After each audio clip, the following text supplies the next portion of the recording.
Hi everybody, welcome back to the channel and welcome to 5 tips for the airbrush beginner. I've compiled 5 tips, well there's quite a few more thrown in as well. 5 tips for you that will help you out on your journey in airbrushing, and if you stick to these 5 tips, your journey will be nice and easy and more of a breeze than if you don't stick to them. You're going to struggle and you're going to go down the wrong path, and that's horrendous. Because that's the sort of way I went, sort of kept steering off the path. So I've learned by mistakes, and I don't want you to learn by the mistakes, just sort of go the right way and it'll be a lot less frustrating. So tip number 1 is airbrush holders. Now, there's loads on the market. I own 2 styles of airbrush holder. I've got one like that we've all seen, where you can mount it to your tabletop. These are really popular, these ones. These are good for top cup airbrushes. When you come to side feeds, they can be a pain in the arse because your side cup, you either got to lean your brush too far over the front and it tips, or you lean it so the cup's in this part here and then it sort of jams up and gets a little bit fiddly. So they can be a little bit fiddly for a side feed, but top cup, not a problem. They sit in these quite nice. Now, when you get one of these, do not, and I repeat, do not have them so they are tilting like this, so they're straight. Don't leave your brushes like this, tilting like that or tilting like that, tilting back with painting. You need these hangers to be tilting forward and down at an angle like that, because your paint is going to sit in that cup and then point to the front. If you have it like this or flat, that paint is going to sit and it's going to want to crawl back. Now you've got a packing washer in the body around about here, inside that body where your needle slides through. If you've got thin paint or any consistency of paint, that will eventually just start to trickle back. It goes back, and it's a common thing with beginners. They get sticky triggers and then they start going on forums, oh, my trigger's sticking, I press it down and it won't come up. And that's because paint's crawled back and then it's dried up where the air valve is, the little pin that goes up and down. So when you press, that's where you get your air coming up on that pin. It's just made that sticky. So keep your hangers facing forward, pointing down. That's one tip. You can get them ones. I'm really liking the H&S one at the minute, the tabletop one that's got the rubber feet, these little tripod ones. They just clip in nice like that. Great for top cup airbrushes. Side feeds, don't like it in these, but great for top cup. If you own a H&S, they fit perfect. All the H&S brushes fit brilliant in these. I'll leave a link to this one, and I'll leave a link to a better version of this. There's an Iwata one that's really, really good that will manage your side feeds and your top cups. So that's the first little tip. Number 2 on my list, and I'm seeing quite a bit of this. This is quite simple, guys, if you just sort of get your head around it and sort of stick to the method. Paint mix and air pressures. It's simple, nice and easy. You're not going to make it complicated. Your main line on your compressor, 25 psi ballpark, go with that. Stick it to 25, get yourself a regulator, one of these on the end of your airline, and then you can dial this piece in to bring your pressure up and down. You can set your main one on 25, so you can open that all the way up and you've got 25 straight to the brush, and then you can dial this in. Paint mix. Now, there's loads of brands of paints, loads, and there are loads of different reducers. Some brands of paint will like water, distilled water, tap water, they'll go down nice with that. Other brands of paint, even though it says it's like acrylic, water-based acrylic, don't like mixing with water, they don't like it. You have to get a certain reducer. Now, if you've got a paint brand that has its specific reducer, use it. Me, if I'm going with like a paint brand and a reducer, just go ballpark 1 to 1, 1 drop of water or reducer to 1 drop of paint, or up it to 2 drops reducer to 1 drop of paint. You're aiming for, everyone says the consistency of skimmed milk or semi-skimmed milk, that sort of consistency. Me now, I'm running real thin paints. I'm really liking thin paints. I'm getting less dramas with thin paints than some of my previous ones like the golden and things like that, where I'm mixing, it's choking up, it's not running. I'd rather over thin it and take longer on a piece of artwork, building the layers up, than trying to hit it quicker with a thicker bodied paint and just struggle with the brush. There's nothing worse. It's really frustrating when you're trying to push thick bodied paints through an airbrush. They don't like it. Whether you've got, I've had trouble with a 5mm airbrush when you've got thick paint and it's like spitting, choking. And when you're coming down to like 02s, 018 and even a 03, you have to get that paint consistency right. So ballpark semi-skimmed milk, mix it to that. If it's really thin, and this goes back to the pressures, if it's thin, bring your pressure down. If it's slightly bit more of a body to it in your mix, get your air pressure and just slightly bring it up. We'll move on to the next thing that I'm going to sort of link in with this, with the paint and the pressure. So semi-skim milk, 25 on your main line. Recommend one of these because then you can just dial your pressure in, and that helps you when you're going up close. If you've got thin or thick paint, you can adjust it on the fly on these. Right, tip number 3, tip dry. You are going to get it. You will not realise you're getting it. If you don't know what it is, it's where you're getting a build-up of paint, where you're working your trigger on and off, backwards and forwards. You're getting into the zone, you're getting into your artwork, and you're concentrating on what you're doing here, and you're not concentrating on what this is doing. And you're just blasting and blasting and blasting away, and then all of a sudden the paint don't spray, or you go to spray and it's spitting everywhere, and you go, oh no, what's wrong with it? It's tip dry. It's where paint's coming out the front of the brush and it's flowing, and you've got a consistent air coming out that front of the brush, and that's just basically drying it to the tip. That's why they call it tip dry.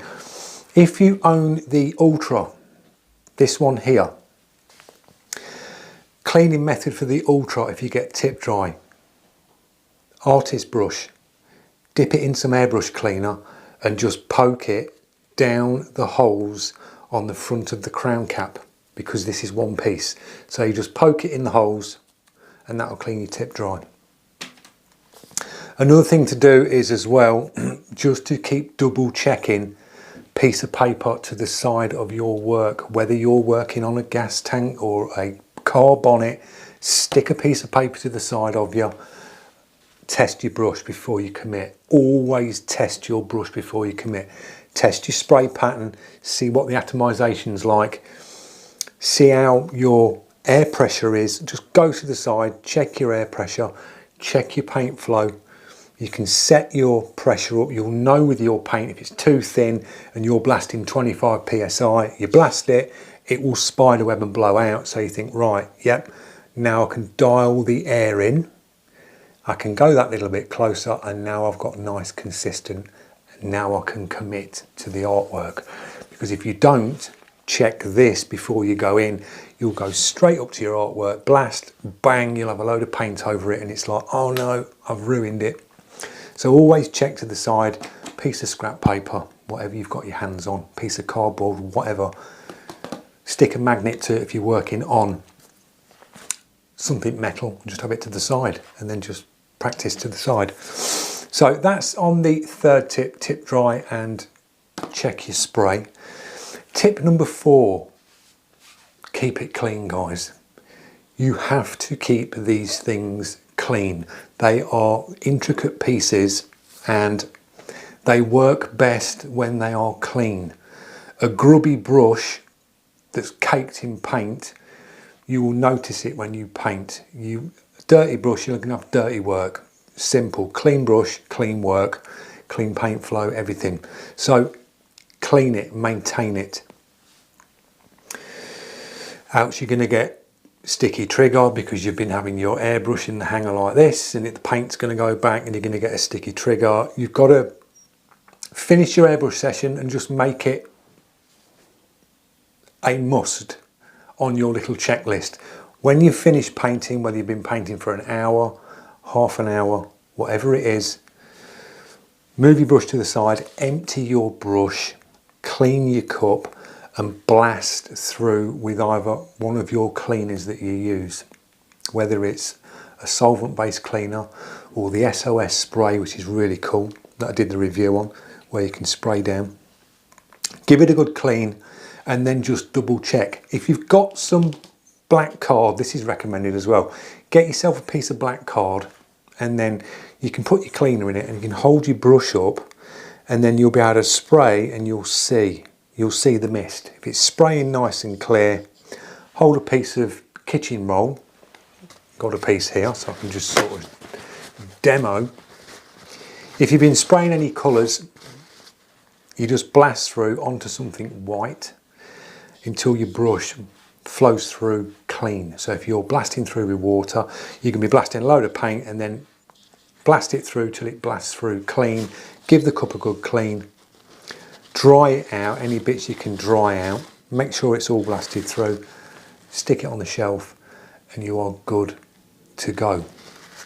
A few little trouble tips for you in with this one. If you are getting a sticky trigger and you know how to break your brush down, what it's going to be paint that's gone, like I said, into that where that trigger piece is here. Take the trigger out, get yourself a cotton bud with a mild airbrush cleaner, not a solvent, a water-based one. Dab the end of the cotton bud in the cleaner, take your trigger out and then just put the cotton bud in where the trigger sits, put it down to the bottom, twist, clean the paint out, spin it around, just keep cleaning that bit out and then that pin will loosen up again and that will stop your sticky trigger. If you're getting consistent spray, so if you've plugged your airline in, you've dropped your paint in, you go up like that, you press down and you've got paint instantly coming out and you're like, oh no, what's happened? You go like that and you're instantly getting paint when you're pressing down on the trigger. This can be a couple of things. If your nozzle's dirty inside, what it will tend to do is if it's dirty and it's got a load of built up paint, it will make the needle sit back. It'll just sit back slightly, so when the instantly you press down on the trigger, it'll spurt paint out. Another thing as well is if your needle isn't located enough to the front. You give it a quick clean, done that, you've tightened it up, yeah, my brush is all right, and then you press and then paint comes out.